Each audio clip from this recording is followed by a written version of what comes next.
पितृ, ये शब्द सुनकर कुछ अजीब से अनजाने से इमोशंस मन में आते हैं, विशेषकर नई मॉडर्न पीढ़ी के मन में, है ना? ऐसा इसलिए भी होता है कि इस विषय पर हर जगह डराने वाली या कंफ्यूज कर देने वाली जानकारी ही मिलती है। पंडित भारी भरकम शब्दों में पितृ और पितृदोष के बारे में अक्सर टीवी पर या सोशल मीडिया पर भाषण देते हुए दिख जाते हैं, और जो इस विषय में बिल्कुल कुछ भी नहीं जानता उसका और भी कंफ्यूज्ड और भयभीत होना स्वाभाविक है।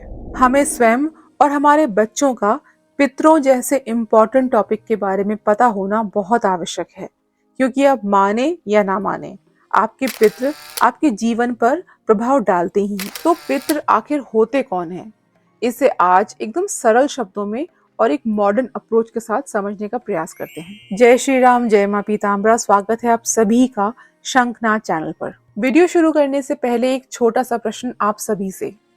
अगर किसी पेड़ की जड़ें कट जाती हैं तो क्या उसमें फल और फूल आएंगे? फल फूल तो बात की बात है, क्या बिना जड़ का वृक्ष ज्यादा समय तक जीवित भी रह पाएगा? हम जिस जड़ से पैदा हुए अगर उसे ही काट देंगे तो क्या आगे फल फूल पाएंगे? हमारे पूर्वज जिनके खून और वीर से हमारा बीज पड़ा, वो ही हमारे एग्जिस्टेंस का, हमारे होने का आधार है। अगर वो ना होते तो हम ना होते। बहुत से नई पीढ़ी के लोगों को वेस्टर्न कंट्रीज के कॉन्सेप्ट्स ज्यादा जल्दी समझ में आते हैं, क्योंकि भारतीय रीति रिवाज उन्हें आउटडेटेड लगते हैं। तो फिर इसे ऐसे समझिए कि आपकी पर्सनालिटी में आपके सरनेम का कितना बड़ा रोल है। हम में से लगभग सभी लोग ये तो मानेंगे ही कि सरनेम उनके अस्तित्व का एक अभिन्न अंग है। तो ये सरनेम आया कहाँ से? पीढ़ियों पुराने उन पुरखों से जिनके हम वंशज हैं। अगर आप ये सब कुछ भी नहीं मानते तो कम से कम ये सोचें कि आपका डीएनए अगर 6 पीढ़ी पीछे भी मैच करवाया जाए तो एक्यूरेट मैच होगा। 6 पीढ़ी पहले यानी पिताजी, दादाजी, परदादाजी, ये हुए 3 पीढ़ी। फिर परदादाजी के भी पिताजी, उनके भी दादाजी और परदादा। जब साइंस तक इसकी गवाही देता है कि आपके पुरखों के तार कितनी मजबूती से आपसे जुड़े हैं, तो इस फैक्ट को आप कैसे नकार सकते हैं? वेस्टर्न कंट्रीज में एंसेस्ट्री यानी लीनेज पता करने का बहुत महत्व है और बहुत चलन भी है, जिसमें जेनेटिक एक्सपर्ट्स अलग अलग तरीकों से किसी व्यक्ति के पूर्वजों के बारे में, उसके ओरिजिन के बारे में जानने का प्रयास करते हैं। ऐसे देशों के लोग बड़ा खर्चा करके इन एक्सपर्ट्स को हायर करते हैं इस काम के लिए, और देखा जाए तो ये उनकी मजबूरी भी है, क्योंकि वेस्टर्न कंट्रीज में हर व्यक्ति जीवन भर पार्टनर्स बदलता है।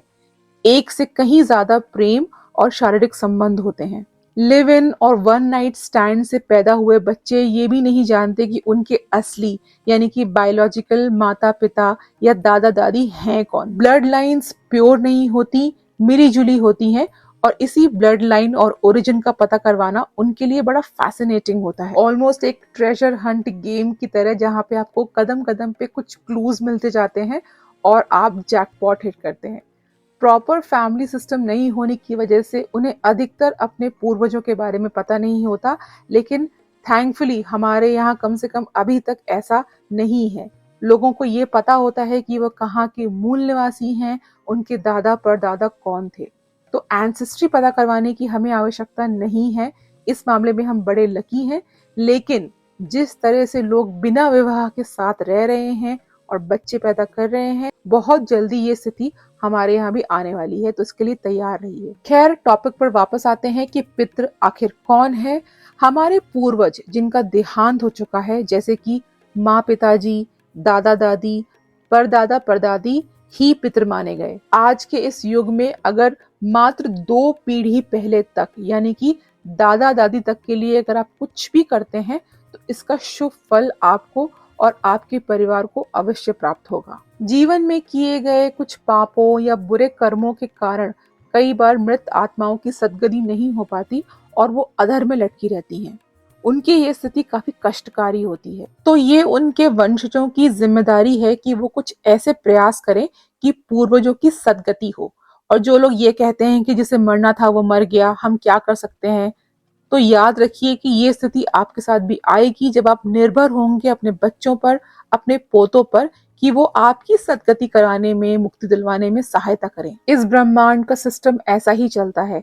तो मित्रों, जैसा करेंगे वैसा वैसा आपके सामने आएगा, इस जन्म में नहीं तो अगले जन्म में, इस जीवन में नहीं तो मृत्यु के बाद। अब मान लीजिए कि आपने किसी बैंक से या किसी इंसान से उधार लिया और कुछ दिनों के बाद, भगवान न करे अगर आप इस दुनिया में न रहे, तो उस उधार को चुकता करने का काम आपके बच्चों के जिम्मे आएगा ही, इसमें कोई दो राय नहीं है, वरना लेनदार उन्हें भयंकर कष्ट देंगे। पूर्वजों के द्वारा किए गए बुरे काम, उधार वगैरह के हिसाब आपको ही करना है, ऐसा प्रकृति का नियम है, वरना परिणाम भोगने ही होंगे। तो ये था एक छोटा सा परिचय पितरों के बारे में। इसके अलावा पितृ दोष क्या है, ये दोष कैसे लगते हैं और उनके सरल से सरल उपाय कौन से वर्णित हैं शास्त्रों में, जो कि एक आम गृहस्थ आसानी से कर पाए, तो ये जानने के लिए इस पितृ सीरीज की अगली वीडियो जरूर देखिएगा।